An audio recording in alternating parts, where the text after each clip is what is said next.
அன்புக்குரிய இறைமக்களே, இன்றைக்கு நாம் பார்க்க இருக்கின்ற இறை வார்த்தைகள் படைத்தவர் கடவுள், அதாவது காட் அஸ் கிரியேட்டர் என்ற தலைப்பின் கீழ் பார்க்க போகின்றோம்.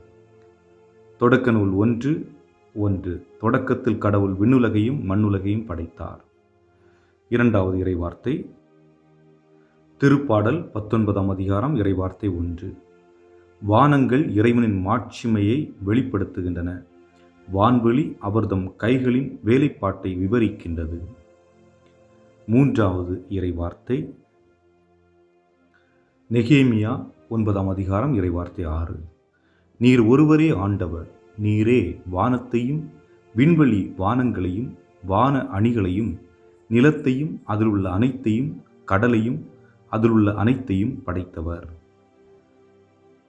நான்காவது இறைவார்த்தை எசாயா 45 இறைவார்த்தை 12. நான் உலகை உருவாக்கி அதன் மேல் மனிதரை படைத்தேன், என் கைகளே வானத்தை விரித்தன, அதன் படைத்திரளுக்கு ஆணையிட்டதும் நானே. ஐந்தாவது இறைவார்த்தை யோவான் நற்செய்தி அதிகாரம் 1 இறைவார்த்தை 3. அனைத்தும் அவரால் உண்டாயின, உண்டானது எதுவும் அவரால் அன்றி உண்டாகவில்லை. ஆறாவது இறைவார்த்தை திருப்பாடல் அதிகாரம் 33 இறைவார்த்தை 6. ஆண்டவரது வாக்கினால் வானங்கள் உண்டாயின, அவரது சொல்லின் ஆற்றலால் வான்கோள்கள் எல்லாம் உண்டாயின. ஏழாவது இறைவார்த்தை கொலோசியர் 1:16.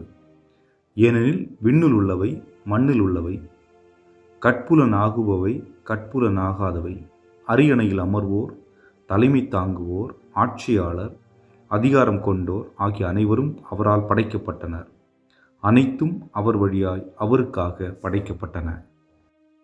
எட்டாவது இறைவார்த்தை திருப்பாடல் 103. ஆண்டவரே கடவுள் என்று உணருங்கள், அவரே நம்மை படைத்தவர்.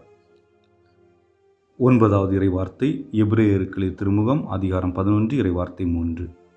உலகம் முழுமையும் கடவுளின் சொல்லால் உருவாக்கப்பட்டது என்றும் காணப்படாதவற்றினின்று காணப்படுகிறவை உண்டாயின என்றும் நம்பிக்கையாலேயே புரிந்து கொள்கிறோம்.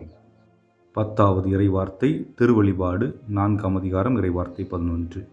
எங்கள் ஆண்டவரே எங்கள் கடவுளே, மாட்சியும் மாண்பும் வல்லமையும் பெற நீர் தகுதி பெற்றவர், ஏனெனில் அனைத்தையும் படைத்தவர் நீரே, உமது திருவுளப்படியே அவை உண்டாயின படைக்கப்பட்டன.